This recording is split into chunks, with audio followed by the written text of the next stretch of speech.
Hello. Today I'm going to show you a soft reset of your Apple Watch Ultra 2 or the other Apple Watches out there. On the Apple Watches, we have on the left side, the Ultra models, we have the action button.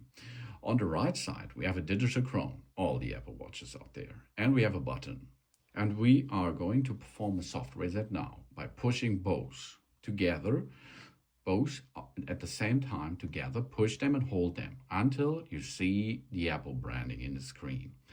This is the soft reset. That means we perform now a reboot in case of a damaged system.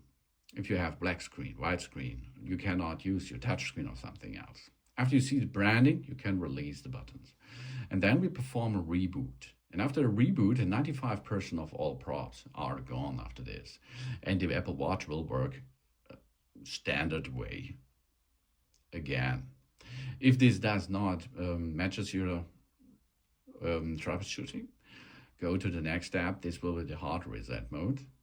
In this case here, in a soft reset, you do not lose some data. Nothing on data will be deleted. This is a good thing.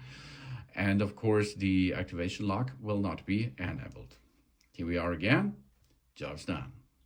Push and hold both buttons together until you see the branding in the center. Then release the buttons and you perform a soft reset of that Apple Watch. This is not a solution if you've forgotten your passcode, of course. This I will show you in another video there on my channel. Thanks for watching. Please subscribe me and give me a positive feedback. I hope to see you again on my channel. Soon.